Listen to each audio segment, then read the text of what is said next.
I don't think any of us could have imagined what was to come.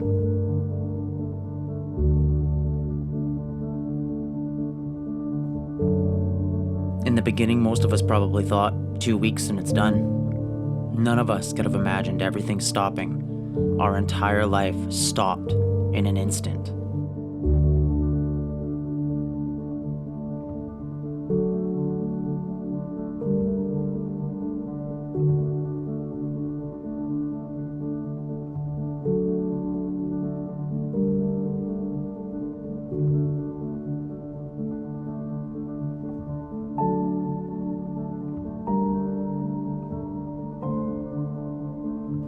We set out to find bands that wanted to share their story with us and give us a glimpse into their world. Norman and I wanted to uncover the problems they faced before all of this happened.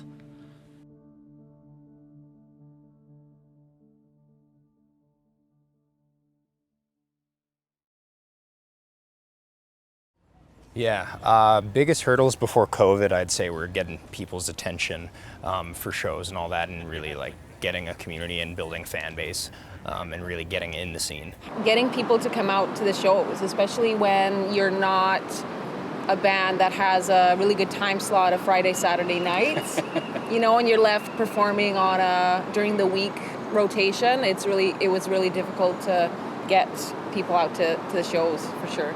Finding a drummer. It's hard to find a drummer. Like, they don't exist. Being an instrumental band is brutal. Nobody wants to book an instrumental band. They all want, oh, you don't have a singer? Yeah. What? Why didn't you They guys get confused by that. We learned a long time ago that we are a t-shirt company before we are a band. So Bands are essentially traveling Yeah. t-shirt companies. Use our music to sell the shirts. yeah, exactly. So we've always really put a lot of effort into having eye-catching, you know, new designs as often as possible so that our fans will have something to be excited about. And one of the hardest things, I think, as a band was getting people to your shows. And in Vancouver, everyone became oversaturated. Everyone, you know, was always out shows. There's 4 different shows going on every night at different venues, some with great bands, some with smaller bands.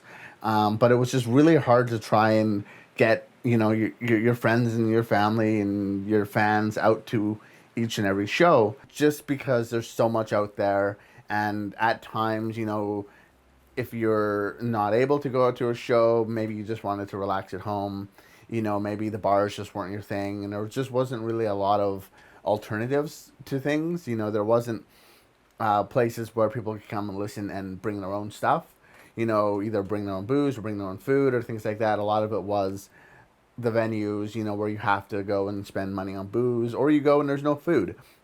And I have a lot of friends, you know, that would go for dinner and want to hear, you know, my band, but then they have to, like, either watch me and then go for dinner, or go for dinner and then hurry back to try and watch my set. When we were kids, I mean, what? You just play show after show after show. Hopefully someone sees you. An A&R guy sees you, whatever.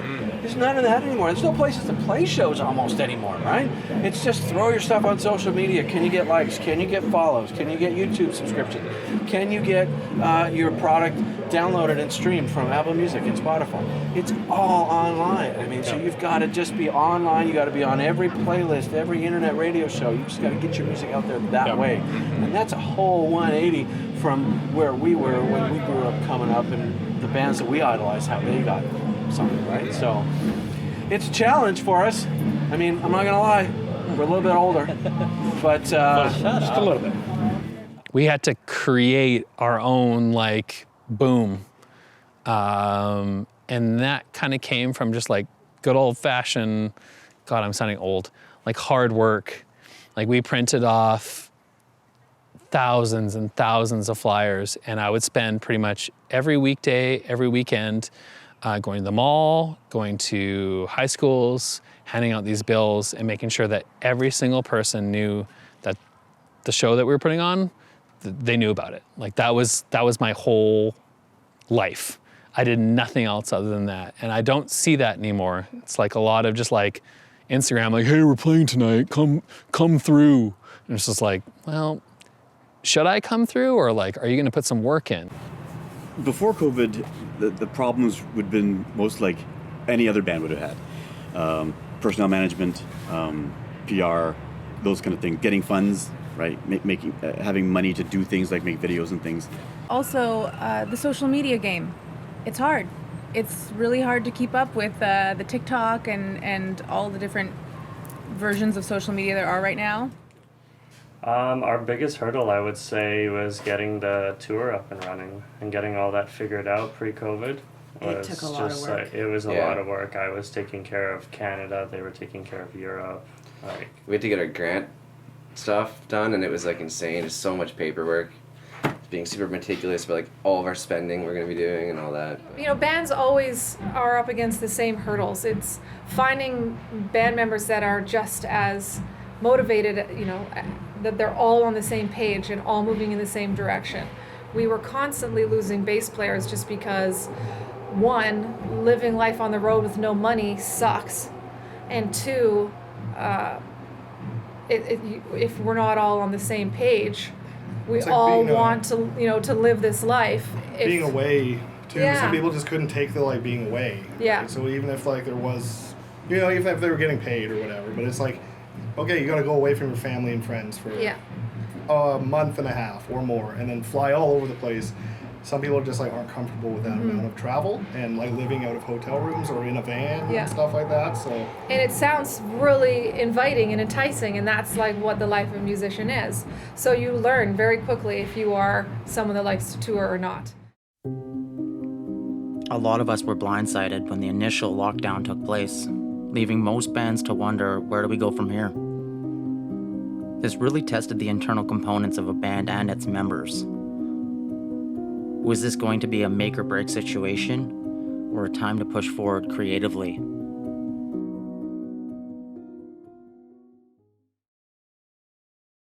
Yeah, pre-COVID, we actually had a big Western Canadian tour planned for 2020. We were going to go to Manitoba and back. Winnipeg and back. And we were hitting 3 festivals along the way. It was a big deal for us. 2020 was also the year we were putting out our first full album. And it was meant to come out in the summertime when we were heading out on tour to like be part of the tour, right? So that of course got slowed down. We released the album still, but not until October 31st. Was it Halloween? Yeah. Yeah. We were lucky that we didn't stock up on merch. Like we weren't stuck with this giant, you know, barrage of stuff that we had to sell. And a lot of bands did, and they were stuck with it, and they had no ways of selling it because it's not going to sell a lot online. Your mom can only buy so many shirts, right? My mom won't wear my shirts. My mom wears our shirts. I was getting ready or trying to get ready to prep my music for live performances. It fell flat pretty quick just because COVID hit, and wasn't really able to do a whole lot of rehearsals, and it was hard to get, you know, the musicians together. I was only able to get like one band member, I think, and we were just rehearsing to like backing tracks and all that stuff. So yeah, it was kind of didn't go very far, but hopefully, I mean, I'm optimistic now that something can come of it. There was a lot. We had to cancel any shows. We did. We did. Do you remember that app that I got? That's right. We had to cancel a lot of Yeah, shows. we. I was booking us like 6 months ahead. Yeah. And like we were going right across the province, and That's right, yeah, it was a definitely big. canceled a lot of Yeah, we had this app that was like it was like a joint calendar app, and all of us forgot to like cancel it or whatever, or take it off our phone, and so we were getting these like notifications like reminders of like the show Vancouver next this weekend, sweet. Nope, I'm playing video games in my apartment again. Yeah, it kind of killed our momentum. Yeah. In terms of, because like we were just starting. Like, I mean, we're small potatoes to be honest, and we're in Kelowna. We have a little bit of a following in Kelowna, and we were just starting to kind of go out regionally, Make to connections, Alberta a different little towns, bit, and and went to the island, and we're just starting to, you know, feel that out and get a little bit and then COVID hit, and then it kind of killed all that momentum, really. We were, starting to line up gigs, and The Roxy. Yeah, and That one hurt. Yeah, because That one the really EP hurt. had just come out in March, I guess it was, right? Yeah. And we had, I think, the first gig lined up for April. Yeah. And there was a couple of others in the works, and those all got canceled. So everything that we had been planning obviously went out the window. Yeah. So. Yeah, it seemed like we had just gotten the ball rolling, really, truly. And we played that one show at the Blarney Stone for a like an insurance. It was a battle of the bands for a charity event, so that we actually did manage to play one show together before everything hit. It was awesome, and then it was like the rug was snapped. Yeah, it's up like from under us. everything just shut down. Yeah. So we had all sorts of things, like they were saying. We had a number of shows in the works, and we had applied for a bunch of shows and festivals and things like that. And so we had a bunch of stuff lined up, and then it just boom, boom, boom started. Everything dropped, and it was gone within a few months. If there was anything invested, I think, in a nutshell, it would be time. Yeah. Definitely. All the time, yeah, effort put in to have all this go. Yeah, and then with COVID, it kills it all, and you can't have big groups of people. I remember, we stopped going to our jam space because we couldn't be in a confined room because, our old bassist was living with somebody whose immune system compromised and stuff like that. I was working in a restaurant, so that's obviously not the most safe thing. And then, all the current members, lost their jobs, and a whole bunch of crazy stuff happened, and life came swinging, and that's the way it kind of went, but...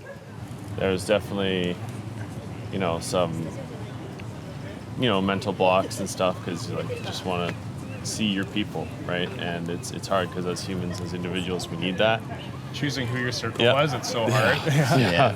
And it's just because you want to be respectful of everyone and everyone's space, and there's some people it's not real. What? So many And then people that are so far on the other side where it's they'll stand 20 feet away from you, and it's just it's hard. It's hard. My mom came by and she wouldn't give me a hug. I'm like, I love you. So that's pretty hard, I would say. I don't know. Even I had to be in isolation in a band house. That was interesting. Not being able to jam for 2 weeks, or not being able to use the shared kitchen for 2 weeks, or anything like that, right? Yeah, it's hard. It's just weird. Put a little weird damper on my life. Mm-hmm. I think that at first, when it first hit, it was actually kind of good for us in particular. We kind of sat down and did a lot of writing and recording. We didn't really have any live experience, so we played, here, and we wrote and recorded our first EP. And I definitely think that was kind of a plus, but slowly it started to be oh, we can't even show people our songs that we just recorded. But at first it was great, but then slowly it kind of started to show that, oh, we need more. Well, we were in the beginning stages of planning a tour, so that got shut down right away, beginning of last year, which is kind of unfortunate. Also, we're a live, primarily a live band, and so when COVID shut down all the opportunities to play gigs, it definitely hurt. Everything was up in the air. There's been lots of confusion and lots of changes in what's allowed and what's not allowed, and it's been incredibly difficult to plan ahead. It's been incredibly difficult to gauge what our next steps are going to be as far as the future of our band. We're sitting on a fully recorded, ready to release album, but we have nothing and nobody to release it to right now. I was really worried that releasing the album and trying to promote ourselves was going to be, I don't know, almost pointless, because like I said earlier, we're primarily a live band, and that's where most of our experience comes, is our connection to our audience, and it definitely hurt for sure. When COVID hit, a lot of people rested on the laurels thinking it'll only be a couple months, it'll only be a couple weeks. we'll ride it out. We'll just not do shows for a bit, or maybe we'll just sit down and relax a bit. And we were already working on the album, so we basically finished up a few things while we could, and then when we were isolated, we were finishing records, songs, and passing things back and forth via the internet, which was nice. But I immediately started diving into live streaming, upping my tech, upping my game, upping my knowledge, so that we could immediately. I think it was a month out. We did our first live stream event in April, because we wanted to keep content going. We wanted to keep putting ourselves out there, and it was really a learning curve, as a lot of bands know. But we tried to jump on it right off the bat, so that we knew all our gear was, good gear. Our sound was going to be great. We wanted to make sure all the wheels were ready to roll in case this, went on longer than what people thought. But also, we really wanted to maintain the level of in-your-face crowd, pulling them in to each show that we do when we play live. And we didn't want it just a one-cam, us playing in front of it experience, because we're not that type of band. We need that in your face. We need the connection, and being able to do that through digital media was a challenge. But I think we've done it pretty well. Just as the pandemic hit, we had probably 5-6 shows lined up in the summer. We were looking at bigger shows, and it was exciting. We were like, this is going to be great. We're going to gain so many fans doing these shows with these bigger bands, because at the time, we didn't have much of a following for ourselves. But like I say, every show we opened for someone, we got their fans. We had a world tour booked. We had Abyss, the record that we released in 2020, waiting and ready to go, and 30 festivals. Yes, so many festivals. The big ones, like the milestone ones, like Vakken and stuff like that, that we've been waiting since we were teenagers. Yeah, and it's it happens, and then just that's it. 2020 was supposed to be the biggest year of our career. We were hashtag year of tour. Yeah. We were literally going to be on when tour. It happened. We were going to be on tour for 8 months of the year that year. We're supposed to be on tour with Dragon Force, for a month, and then of course COVID hit right in the middle of that tour, and so that was crappy, and we were deeply in debt because of that, and had to fight really hard to get out of that. And luckily our fans were there to help us. We put our tour shirts up on sale on the indie merch website, and just said, hey, we really need your help. Please buy these shirts, even though we can't do this actual tour. And they came out in droves to help us out and support us.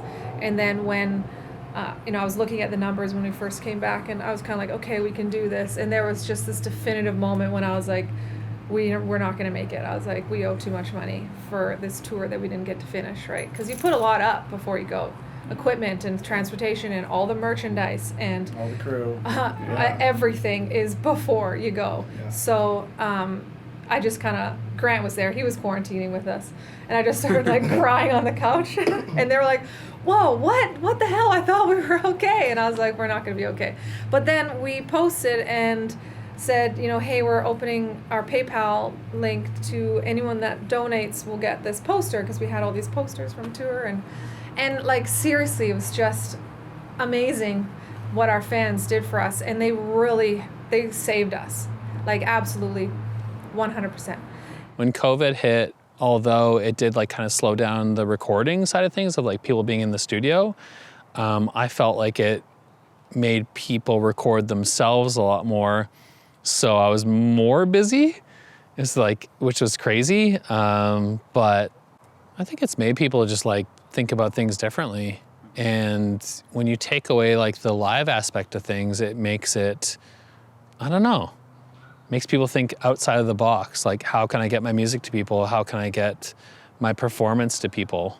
That's what was kind of cool about it. It created this whole new thing of people hitting me up to be can we do a live session? Can we do just, an acoustic session, just me live off the floor? That was exciting to me. I think like when COVID hit, I had a band in the studio from Williams Lake named Honorbound, and it was really difficult because we didn't know what was going on. It was scary. Like we were going to get toilet paper. Like I had 6 guys in the house, and going through a crap load of toilet paper, and we didn't have any. And we were like going there, and it was like we were freaking out. The shelves are bare. We were like, holy crap, are we gonna have to use the garden hose? Like, what's going on? So that was interesting. Do I kick these guys out of my house because like I'm scared of their breath? Do I, like, what do we do? You know, and no one really knew at the time, so that was tricky. But we ended up finishing the record, and then I just closed my doors. I think probably after that, the only other kind of challenging things were like bands that wanted to come in and were like, hey, we've been careful, and I'm just like, I have a 3-year-old, so I don't know. It was hard for me to navigate. There's so much information floating around, and I was just like, what's right, what's wrong? And I just had to kind of like let my heart kind of guide me a little bit and be like, no, you're not allowed in the studio. And no, your whole band isn't allowed in the studio. I need to keep it pretty closed doors, you know? So that was tricky. It's tricky to navigate. Yeah, I'd say for me, just not being able to play shows, like all I really care about in life is like music and like playing shows, doing like that's like what makes me like the happiest. So like having all these shows canceled was like definitely a huge bummer.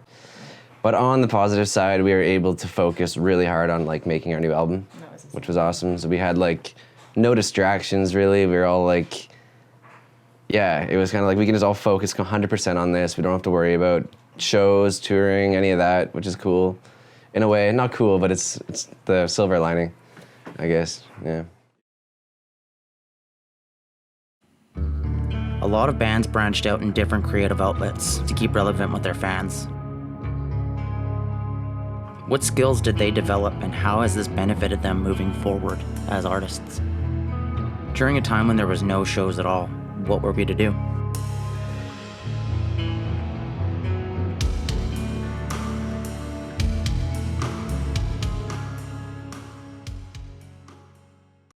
First and foremost is mental health. I mean, it's been difficult trying to like just go about my life in the world and adapt to constantly changing a constantly changing environment. That definitely takes a toll mentally and emotionally. Like me personally, I decided to quit drinking during this process, and that's added a whole, new level of personal challenge. But I mean, that's my own path, and it's kind of taken my attention away from the difficulties of the pandemic and just kind of made me focus on my own journey. I've definitely put a lot more time and energy into my relationship with my daughter. I've definitely taken a pretty close look at, like my close relationships and like how they were serving me and how certain other relationships weren't serving me. And just kind of like cutting the fat out and just getting to the, to the relationships and the friendships and environments that like are gonna nourish me and like help me move forward in my life. And I think the pandemic definitely played a role, like a pretty serious role in that for sure. I'm a care aide by day, and I got into this just a year before this hit. And the things that I saw in care home facilities during this event was like some of the saddest stuff that I've ever seen. I don't know how I can really recover from it. Just seeing like that first couple months when everything just shut down and the doors were closed and there was no infrastructure to get people to be able to communicate with their families, and people that saw their families every day, like their wife or their child would come in and see them. And you can't explain to somebody with dementia that there's a pandemic and it's not that you were abandoned. It's like witnessing a small child, being abandoned, and I don't know how to really, you know, I don't know how to recover from that. I'm suspecting that when or if anything comes back to normal, that this is going to be a very big part of my healing, is going back to that community and finding that support and finding something that isn't seeing something so sad. Like, you know, even right now, the home that I'm in, we took on I guess like the refugees, the people that got moved because of the fires. So a facility that went from like 110 people is now 250 people. That's stuff I deal with on a day-to-day basis, and not being able to get out and see my friends and perform and watch my friends perform, like, it's gut-wrenching, and it sucks. It really sucks.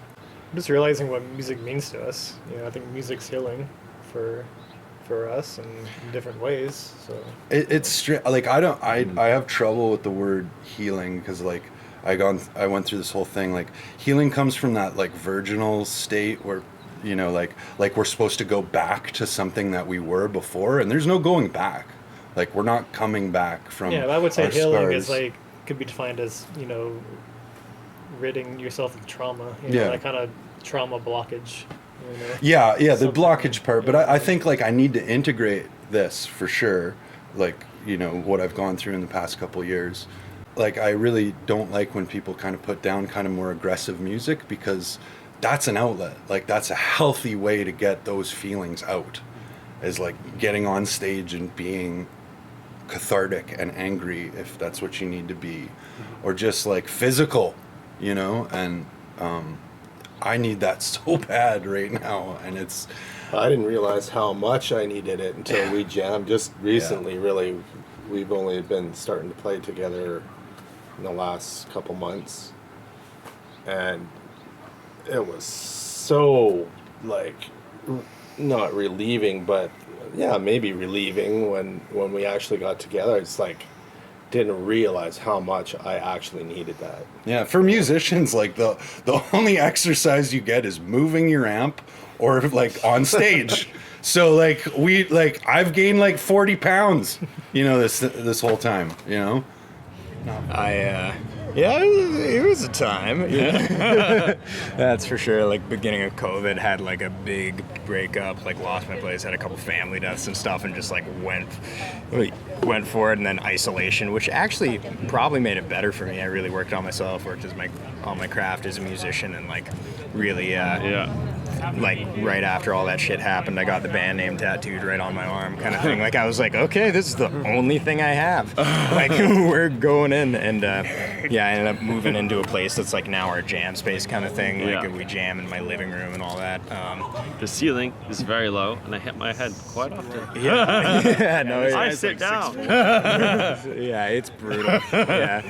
But starts getting a little excited. yeah, no, it's pretty brutal. But yeah, no, COVID was shit, but I think it made everyone stronger who like was willing to stick through it. Like, there's a lot of people that unfortunately weren't able to keep going with music and stuff just due to circumstances. Yep. And I think it, like, they're either going to be jumping back into it, or hopefully like it doesn't stray them away from doing music. But I feel like everybody who stayed in and really like toughed it out, like is like ready to fight to the death for it.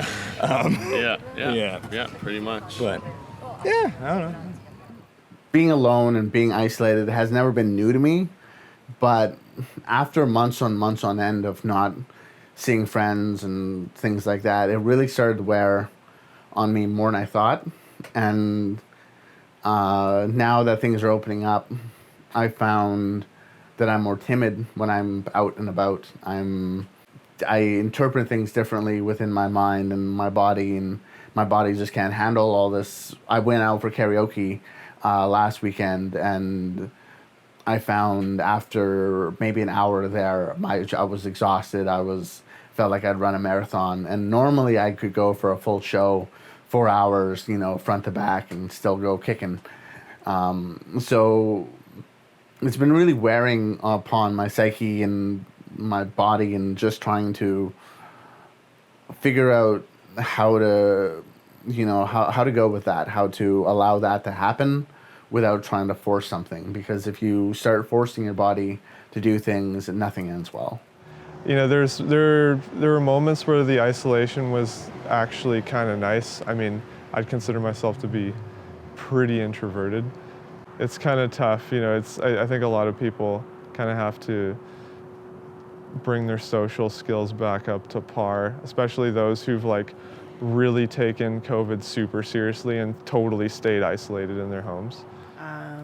For me, it was just working on my vocal styles, my range, everything. I feel like this album is gonna, I really challenged myself on this album, and I feel like I've done new vocal style. Also, my writing style, I kind of focused on how I write lyrics, and it's completely different. And I found with the other album, it was kind of all the same kind of patterns and same whatever, but this time I kind of honed in on different patterns and how to write lyrics on each song. So, yeah. Yeah, I'd say for me, I've actually been in school pretty much for a lot of COVID for sound design for video games and film. So I've so much of that knowledge has even transferred over to music, just kind of almost subconsciously in a way, or just so many parallels between the two.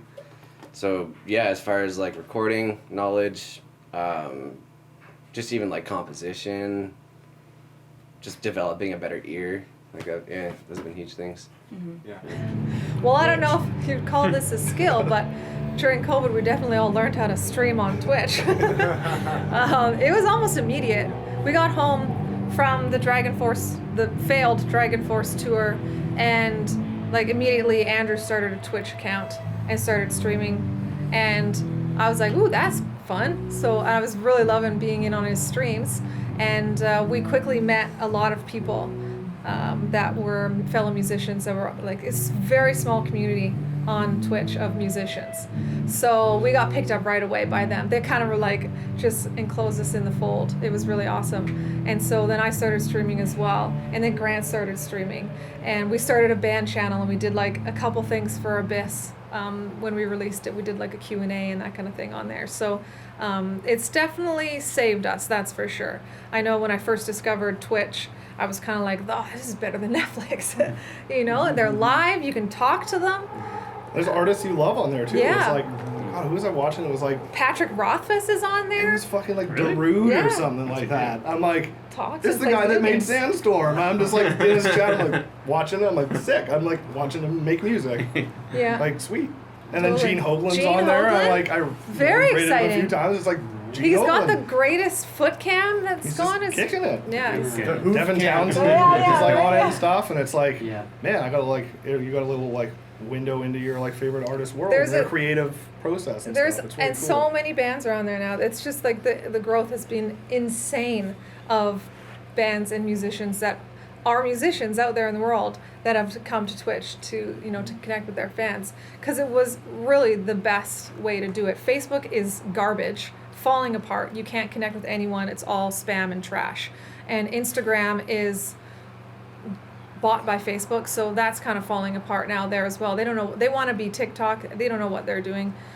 Twitter is I don't know, yelling out into the void. Yeah, it's just making statuses. Yeah. This is my opinion. Yeah. And so Twitch just became this place where we can, and Discord as well. Discord is connected. Discord came sort of from Twitch, because after the stream, you got this crazy energy. It's you get off of stage, right? So you want to chat and chill and be with people. So that's where Discord came out. So every Twitch streamer has a Discord server. And so we would go there and hang out with all of our fans, and just the best connection ever. So I don't honestly think we've ever been more connected with our fans than now because of COVID. Thanks, COVID. It's really cool because you think back in the 70s and or before that, it's the artists. They were Yeah. the artists. Yeah. They're And even- of this god tier. You Yeah. can never touch them. I know for myself, being only in the entertainment industry, I don't have another 9 to 5. I don't have another job. Theater was down. I'm an actor. There's no shows happening. There's no music happening. Everything was kind of over. I was in the middle of a cross Canada tour with a play, and we got canceled on March 16th, and it was over. So losing the work at first was very difficult. a lot of people learn to adapt, and so I've done a ton of film and filming of theater over the last year. But then on a very personal level, honestly, like I lost 3 extremely important people over the pandemic. 3 of like the most influential people in my life. And it would be hard to lose them at any time, but losing them and not being able to grieve or have a funeral, that's ridiculous. Yeah. It's so hard. So that's been difficult. My partner lost his job. It's just been a huge struggle, and I know I'm not alone, so I can't complain, but it's been fucking hard. We can complain. Yeah, I mean, it's hit everybody, right? I mean, and it's also, it's on the upside, it has forced us to develop new skill sets that we didn't think we needed to have, mm-hmm. Right? Because in order to survive in the new COVID norm, we all had to adapt and adjust and somehow make it through. I had to build a studio in my own place, which I've always wanted to do, but I had to. But now you had to. Yeah. Yeah. So the idea of recording remotely, right? Yeah. Which used to be a very a niche thing for people to be able to do, for session players and stuff, to be able to do that. Now everybody can do it, and if they're not doing it, they should, right? Because this is the new thing now. So in some ways, it's actually been positive, right? Because I've been able to write more stuff and have my stuff sell. Like I do a side hustle of like writing music and selling stuff and recording remotely, and there's been a ton of that going on because that's the only gig in town, and I realized that you had to be on top of it now before everyone's on top of it, right? So I was in on that, like right when COVID hit, you get on that right away. No one had any idea how long or bad it was going to be. So I think initially there was like a real concern that this is it, this is done. The music scene is going to be done. Then things kind of, the numbers started dropping and things eased up a bit, and there was sort of like light at the end of the tunnel. And then we had this second and third wave, and it's just like, it got pretty depressing because as time went along, you started realizing, man, this is going to be with us for a while. Yeah, so it became much more of let's use the time that we do have and focus on the things that we can focus on. Yeah. So rather than practicing for a gig that's upcoming, let's focus on the new music release. Let's focus on writing, being creative, which is also an outlet. So that was helpful. And essentially, I think for me personally, a little bit of resilience probably kicked in because I was just like, nope. This is going to happen one way or another, and this is what we need to do to make it happen. It's interesting diving into these different social media platforms, and once again, some of them are great, some of them you have to put more time into. But one of the things I learned quickly is that TikTok is really the only platform I've used where I'm able to reach a new audience. When I worked with Instagram, before Instagram Reels became a thing, and you went live on Instagram, you only hit your followers. If you go live on Facebook, you're only hitting your Facebook followers. There's nothing that's targeting you at the mainstream, at people that are basically walking by you on the internet. But when you go live on TikTok, you have people constantly cycling in, and you have maybe 4 seconds to grab their attention. And as a musician, it gave me a unique challenge to try and craft something of the many things I do that would get them to watch me. And then I realized that watching isn't enough. They have to engage with you. So things like, when you're TikTok and people are watching you live and they have to tap the screen to show you some love, they can do that, unlike Facebook where you do it once and you like it. TikTok allows you to repeatedly do it, and that basically boosts your strength of the live that you're doing. So having to craft a musical experience in a way of trying to get people to do that, to interact with you, to comment, is a hard thing for musicians to do, especially because a lot of us are just used to playing and having people watch. And the thing is, that's not enough today. That's not enough for us to go up on a stage, whether it be digital or in person, to expect for our music to get out there. I started to see that we worked so hard and started to come so far, and then again it was just taken from us, and that really took a beating on me personally. Other than that, not too much, I'd say, but we still definitely the rehearsed mental during health. COVID, though. I mean, Oh yeah. we We always still got stayed practice the done. course, right? Yeah, We kept didn't- writing, kept recording, kept all that. What's better to, like, you know, sadness creates the best songs, right? The song that we wrote when we first got together 14 months ago, we made a song the first time we ever got together. And that was on the Unchained album. Our one single, Drive Slow, that was, we were together for maybe weeks, and Yeah. Rory came to me with a riff, and it just kind of took off. It just happened out of nowhere, and that we was kind of recorded the 4 start. songs. We were together less than 4 months. Yeah. Yeah, less than 4 months, right? Yeah. Yeah, you kind of watched the whole trail Yeah, too. So I think it was a blessing in disguise in a weird way. Yeah, because it just, forced the boys to start writing, and it's like, okay, we can't play shows, so let's start writing some music and get her done. So when the shows are open, we're ready to rumble. It's fun, just totally fun. I think it made me just busier, and it made me really like it as much as I needed to like take time off in the studio, it pushed me into the studio a lot and pushed me past some of my boundaries to like help bands that were going through the COVID stuff and mix for them during this whole pandemic. It just made me better. It made me just kind of like hone my craft, made me watch a lot more mixing videos, made me like go to a lot more like online courses. I think that was cool. It was cool to like kind of lock myself in my dungeon and just learn, you know, like lots of times you kind of like, you just get on this path, like whether it be filmmaking or anything like that, and you're like, I know it, I know what's up. It's like, but no, when you're forced to stop and be like, how am I supposed to EQ a kick drum? Like, what's the real way to do this? How other people do this? Like, that's kind of what like I got from it. It was like education. All of us had COVID. Yeah. So that was a pretty big struggle for all of us. Yes. So, you know, I honestly, what's it now? 4 months past, 5 months past since we had COVID? Yeah, about that. I had still mine in honestly don't April. feel 100%. So, you know, the fact that we all got COVID, thank God. And I mean, obviously, there's so many people that struggled much harder than us, right? People in the hospital, people dying, for Christ's sake. Yeah. But, you know, it was hard. We all missed work. We all got really sick. So about 2 months we didn't practice. we didn't because practice. We didn't couldn't play get any out. music Yeah. at all. Mhm. It was tough. It's brutal.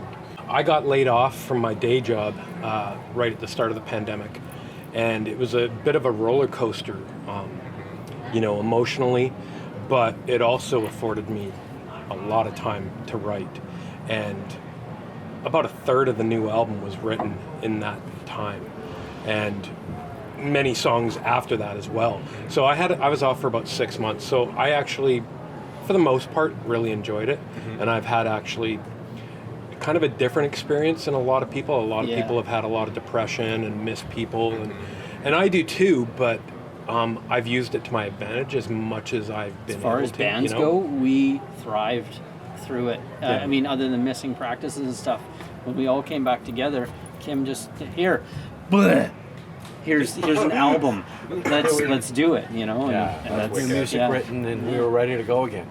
So, you know, tonight was our first show back, our first live show back after COVID, and we hit the ground running, and we're ready to take off again. I think we became better as a band. We've started playing to a click in rehearsal. Started using in-ear monitors so we can actually hear our vocals a lot better. So our vocals have improved because of that. I think we've just become a better band because we've been a little more focused because we don't have the deadline of a show, you know. Oh, we're playing this show 1 month, you know, rehearse for that show, and we don't necessarily work on the finer details. And I think we've been able to work on the finer details. And sometimes it's a struggle, but we get through it, and we're better in the end for it. Yeah. Yeah, absolutely. With bands eager to get back on stage, many of them had ideas brewing, and things were lined up for when the gates opened.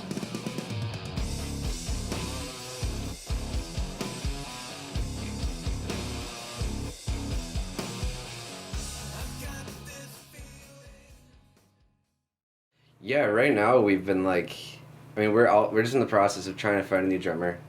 We haven't looked too hard. Like we've kind of been not as diligent as we could be, but we definitely want to play a show before the year ends. Yeah, even if we can get a live drummer. To Yeah, play with us, you know I what think mean? it's Yeah. kind of It's Just- we have so many dedicated members that if we can just get a live drummer for a while, you know, here and there, different people, whatever, I think Mhm. that we'll do okay. And then Yeah, I think our main focus this year was just the album, and like Yeah. we want to get that released, hopefully by the end of the year as well. We're shooting a music video in August that will hopefully be really, really cool. But from here, I think the plan is to just tour the record as much as we can. We've got the U.S. booked for September. We've got Europe booked for November, December, and see if we can get anything else on the go.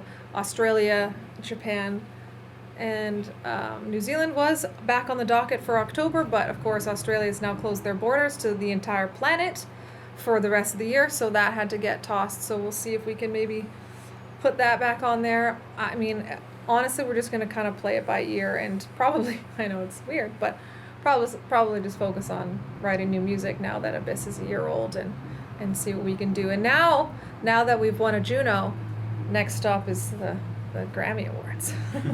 I'm like, let's get a Grammy, even if we have to do a crappy cover of The Sound of Silence to get it. Hopefully picking up where we left off, but more of it. So we have some shows booked through the next year already, some festival things going on next summer. We're gonna try and get that tour back. We'll get that tour back Yeah. on track, right, for next summer. I think just try to play more again, right? Get to the island and play. Get into the interior and play. Put out another album. Put another album out, right? We got stuff on the go. We have more videos happening. I think just adding live shows back into the mix again, and that connection with the audience, right? And seeing which venues are left, right? I mean, I'm still unsure about which venues are still standing after all this, and which are gone, and which if there's any new ones coming up. I don't know, right? And honestly, like our end goal is, like we said, world domination, but we want to get to Europe. We know that our sound specifically is a Eurocentric sound. We do really well in Portugal and Spain. We've got South American fans. We've got fans in Japan. And so getting across Canada is one thing, but getting out of North America and to the rest of the world is the next big goal. We're hoping to get a tour going over to Europe in the next couple years. Yeah, yeah, and of course using the BC scene as a stepping stone to get there, right? It's nice to be, it's nice to be popular where you are, even though for the kind of stuff that we do, it's not very likely. You know, if we were more death metal, maybe, but we're not. Yeah. The end goal is to be in Europe. So now that stuff's opening up, I have a saying called steamrolling, and that's our plan. We want any venue, any show throughout the Okanagan, even BC, Seattle. We don't really care. We're just ready to hit the ground running and just get every show done. We've either been trying to plan a Alberta tour, or possibly a coast tour from Vancouver down to Seattle, just doing a coast trip and just doing a few shows along the way, up and back. I guess another thing we were discussing too is like for the off season is to do a little bit more of an intimate sort of show. Yeah, acoustic setters. Yeah, what band doesn't do it, right? It's like all those bands do it. Do an unplugged set that we're gonna film and distribute out, and kind of be some content for the fans out there. Stripped back. Yeah, Exactly. even to play like coffee shops, you know, like being able to play in the winter with like less hype, because like that's kind of one thing I've noticed is the shows that are getting canceled are the shows where they're like, oh, this is gonna bring a lot of people, but like they let like the smaller gigs go because it's like, well, they're not getting hyped up. It's not like crazy hardcore like rock, right? So definitely doing acoustic things, I think, is going to be like a nice way to still get out there, even though you might not be able to. One of the things is digital or non-digital. You know, playing shows around Vancouver is a blast, and it's great. Going on tour is great. But also, in the last couple of months, we were asked to play a show in Brazil via live stream. We were able to play a show in the UK via live stream. So having those ability to put out quality content digitally, it's still important because you can hit these different stages and different fan bases on places that you can't go at the current moment, or maybe it's just not feasible for you. And so it's being digital is still important. I don't think it's going to fade into irrelevance. It'll die down for a bit because people want to get back and see live shows, for absolutely sure. But I think being able to broadcast those shows for people who are sitting at home, or do some type of interactive digital engagement to allow people to experience a show from all over the world, because you have fans all over the world, and if you expect to build a worldwide fan base and you're not going to go to those cities, how are they going to see you? You have to build this content where they want to see you, where they want to block out a Friday night because they're like, hey, my band in Canada is going to play. I know fans, friends and family that will go to see a live stream from a band in Seattle because they really enjoy it. And they're like, this band's amazing. They do like, weird cocktails, and then they, play show, and things like that, which you can still do and put out content like that to your fans. I think is smart and important, and I don't think it's something that bands should just let fall wayside. I think if you're able to do it, do it. If you can't do it, find someone like myself or other video content people around town and just have some fun. Put out some good, fun content. Nothing needs to be, the live end-all, be-all. That's the one thing, too, is that these live videos aren't, a showcase of your musical talent. They're meant to be a live show. When you go play a show, you're not putting, you're trying to put on the best show you can, but it doesn't have to be pitch perfect, doesn't have to be note perfect. It has to be fun, it has to be engaging, has to make people want to come back and watch your stuff. We have a show that's not announced that's in the works. It's going to be... You can't say anything about it.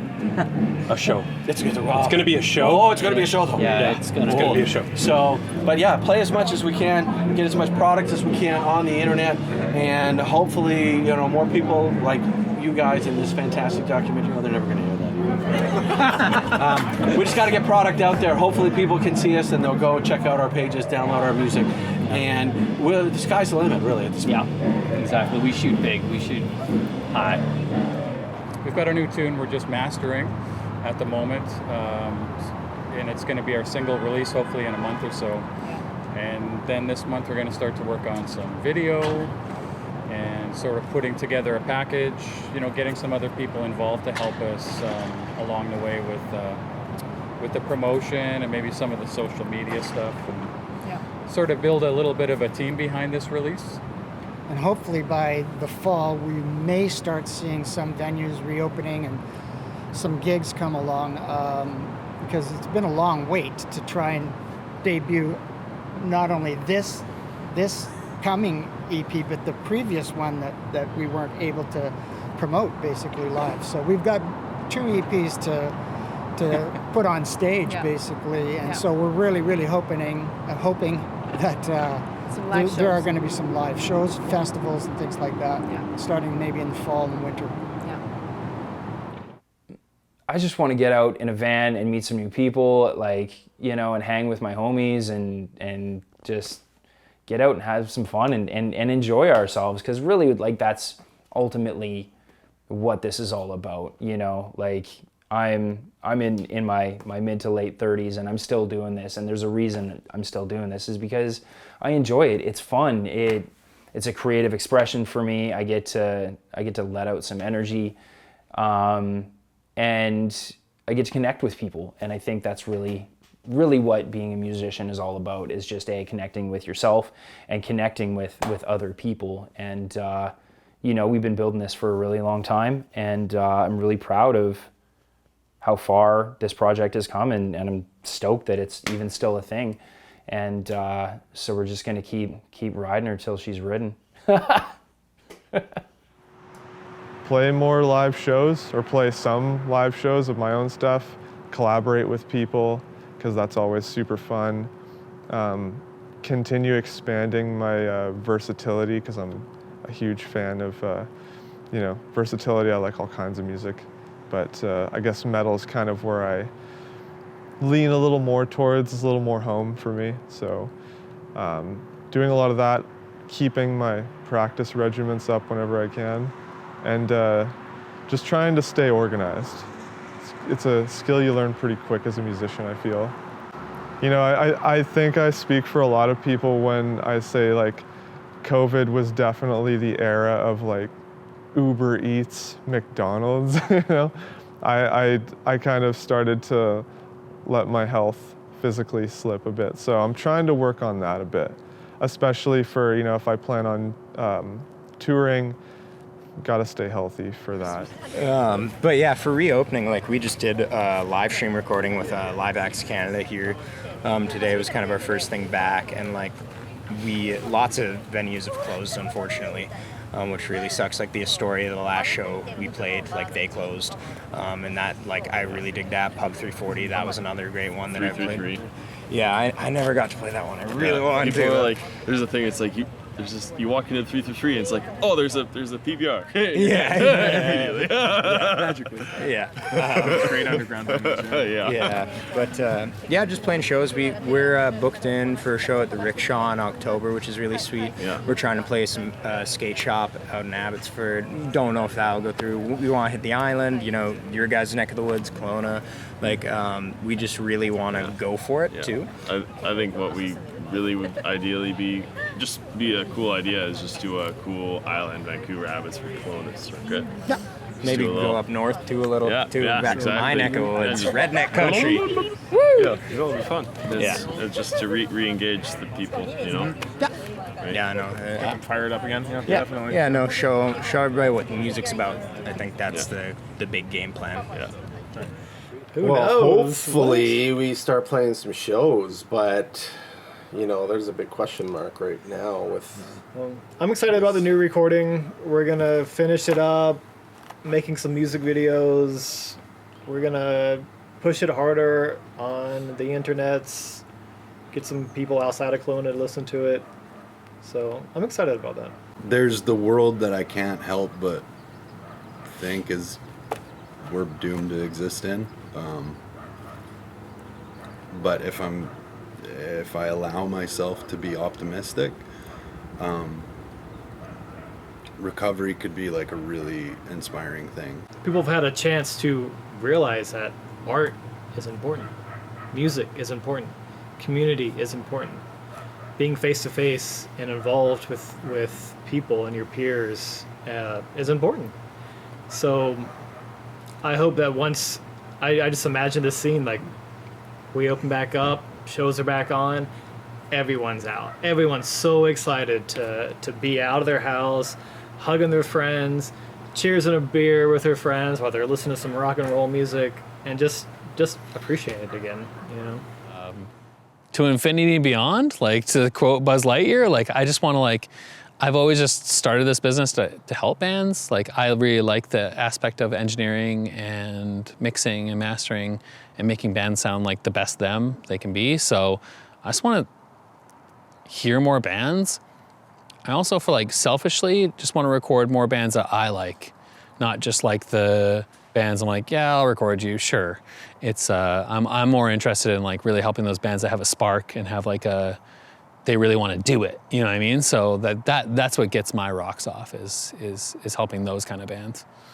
The Vancouver scene could really use like more all ages shows. Yeah, like that's a big one. I mean, without all ages shows, I probably wouldn't have gotten. I mean, who knows? You know, it's tough to say, but like going to punk shows when I was like 12 years old was like totally. There's a huge in Courtney, right on Vancouver Island. Like that was huge. You want the scene to grow. It's like you need new generations. You know, it's like you already have the existing people who are going to come out to shows, and it's like. That's limited. These to are a the point, kids that are starting bands, right? This is like the people that Yeah. are starting bands. You need to get them. You need to Exactly. get people into these shows early, so then they can get inspired. And you by gotta it. go to their shows. Like, is the Commodore Go to the local all shows. ages? Like, can you go to the Commodore for a show if you're under 19? I think you I think you can do the wristband thing. I just was like also thinking like, aside from just the local all ages shows, I also remember seeing like big touring acts at like the Croatian Cultural Center like 12 years ago. Yes. Or like the P&E, and these were all ages shows, so you could go with your family and see like Children of Bodom. Yeah. And like, and then a lot of them are like the Rickshaw is 19 plus only, right? Yeah. So then you get a lot of these large places where touring bands are coming through, but you can only go as an adult. But it's like, what if you're like 15 and you want to go see, you know, Amon Amarth or something? There used to be those, like bigger venues that had all ages, which is awesome. Here in the Okanagan and around BC, the music scene has been struggling for years with a lack of venues and community support. We never expected to learn as much as we did during the making of this. Many of these artists suffered and overcame all odds, rediscovering who they are and what their music means to them.